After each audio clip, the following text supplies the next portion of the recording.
Thank you very much. Business leaders, ladies and gentlemen, thank you very much, first of all, for this invitation to the Australian Leadership Retreat. It's my first time to Australia, and I hope it will not be my last. Today, I'm given the difficult task to talk about Rwanda's strategic approach to homegrown solutions.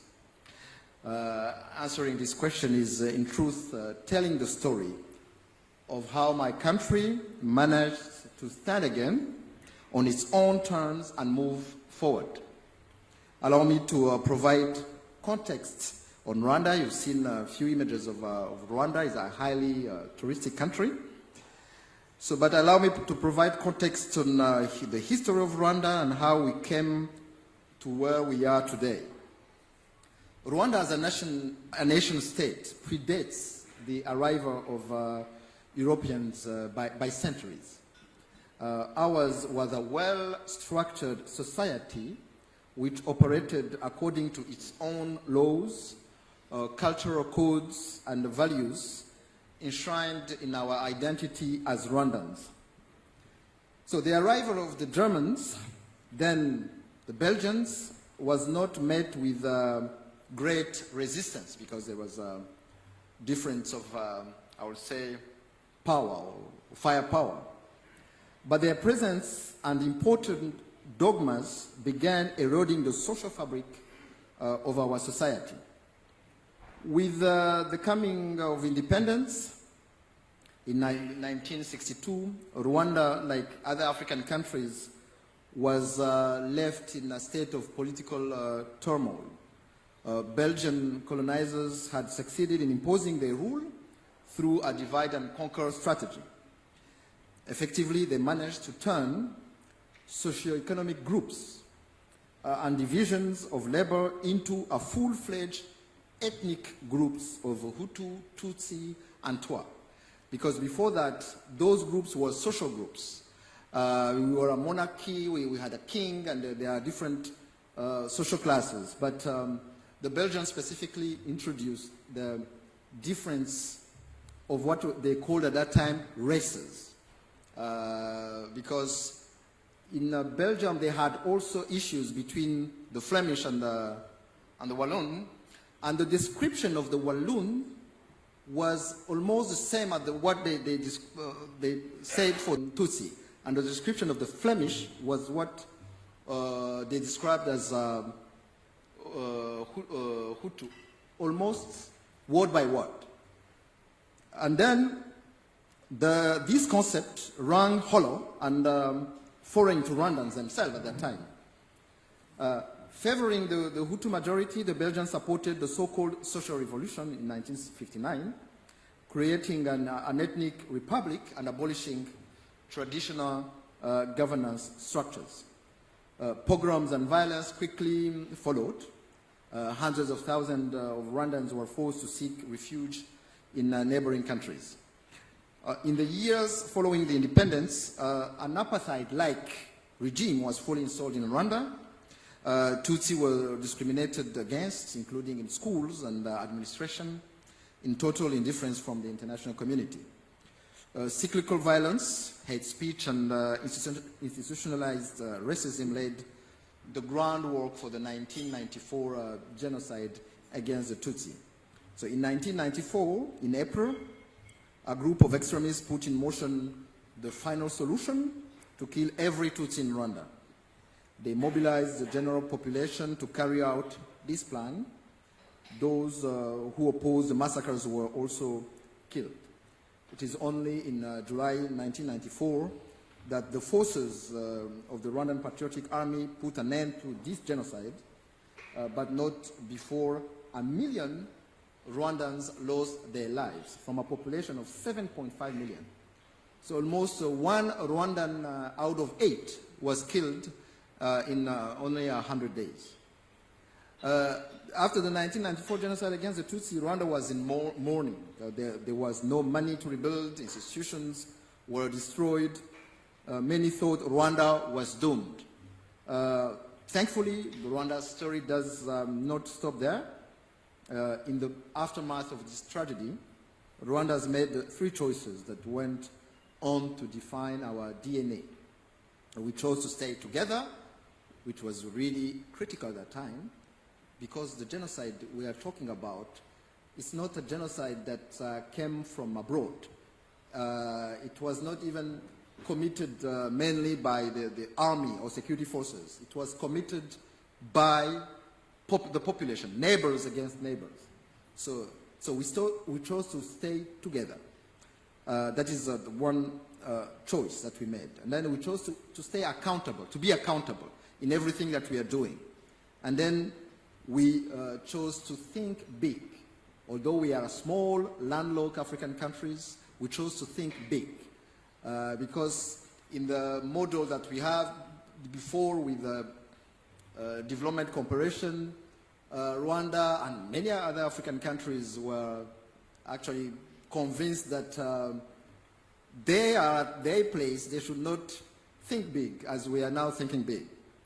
But we chose to think differently. And as a result, Rwanda decided to shape its own path to development, starting with building the foundation of its future growth. In 2000, we launched the Vision 2020 with the objective to transform our country in a knowledge-based middle-income economy. Millions were lifted out of poverty, universal health care coverage was established, and primary education was made free. However, it was quickly understood that development was not a one-size-fits-all model, and with the modest means that we have as a developing country, Rwanda nonetheless reformed its institutions and reorganized itself to do more, be more, and have more in the future. Hardships were turned into opportunities by developing solutions rooted in our context, drawing on our traditions, and aimed at restoring dignity for all Rwandans. For us, dignity, or agaciro, as we say in our language, means that Rwanda has its rightful place in the world. It also means that we Rwandans are to take the driving seat of our own lives. Some solutions were born out of necessity, like the Gacaca community courts. The Gacaca community courts, for instance, responded to the impossibility of prosecuting genocide perpetrators through conventional courts. You know, after the genocide, as I told you, there were 1 million people killed out of a population of 7.5 million. And at that time, obviously, there were an equivalent number of perpetrators. So when we started with conventional courts, experts told you that it would take up to 100 years to prosecute everyone. So we decided to go back into our traditions and our culture with the Gacaca courts. Those Gacaca means grass, actually, because in the past, when there was a conflict in the neighborhood, we had the elder of the village who was sitting on that grass and calling the people who had issues to try to settle the thing peacefully. This is what we did, and we had actually, we managed to adjudicate more than 2 million cases until 2012, when we closed those Gacaca jurisdictions. And many of the people who were convicted, those who admitted guilt, who confessed, they received light sentence. So that most of them now, I don't know the figures, but it must be more than 80% are now out of jail, living with the rest of the population. In just a decade, as I was telling you, the Gacaca courts processed 2 million cases, with local communities directly involved as judges and witnesses. Other solutions drew directly from our culture. An example is what we call umuganda, which is a monthly community work bringing together citizens to do public works. This can include litter cleanup, tree planting, building houses for the vulnerable, to cite just a few. Actually, we were surprised to see that even President Donald Trump referring to some societies that have meet every Saturday to clean up their streets, which make now Rwanda and Kigali one of the cleanest cities on the continent. Another example is imihigo. Imihigo, or performance contracts, where leaders set measurable targets and are evaluated on their delivery. We all know that public administration in many countries is not well viewed. People are not encouraged to deliver, unlike the private sector. But in Rwanda, we have those performance contracts. Every public servant has to sign performance contract with targets to deliver, so that our country, our administration, is run as a private company, so that we have targets. We know that we have a tragic past, so we need to catch up. We have many things to catch up. We need to develop quickly for the benefit of our people. This practice now drives accountability across all levels of government, creating a result-driven culture and strengthen trust between citizens and leaders. Our citizen-centered approach was built on the conviction that no one should be left behind. It is why we have undergone including reforms to foster gender inclusivity in all branches of government. As a result, today, Rwanda has the highest number of women in parliament than anywhere else on the globe, with 61% of women in our parliament. As enshrined in our constitution, safeguards were also put in place to ensure women participation in all aspects of society with equal rights and equal access to service and property. In the past, in Rwanda, and actually in many African countries, women or girls could not inherit from their parents, because the idea was that in any case they will get married at some point, so they will belong to another family. So you could be a boy last born of a family of 10, you will inherit of 100% of the properties of the parents. But we ended this, we had to reform this now and to put in place equality between women and men. And actually, when you look at it, we had, during the genocide, women were victims more than men, because beyond being killed as men, there was sexual violence and mutilation for women. Many women in Rwanda were really raped and mutilated, and some were left with incurable diseases like HIV, and some, like a teenager of 13 years, could be left as the head of the family, as their parents and elder brothers were killed. So it was actually a responsibility of the government to empower those women, because they were in any case empowered by life, by the genocide. So cognizant that gender equality is more than representation, Rwanda has developed a unique approach to gender responsive budgeting. And this approach enables public institutions to account and plan for gender in their budgets, starting with education, infrastructure, health, and agriculture. To stimulate our economy, programs were rolled out, such as the one laptop per child. We launched this program in the Ministry of Education to be sure that every child in education has a laptop to use in order to improve digital literacy of children. And this policy was aimed at leapfrogging into the digital age. There was also another project called Girinka, which is own a cow.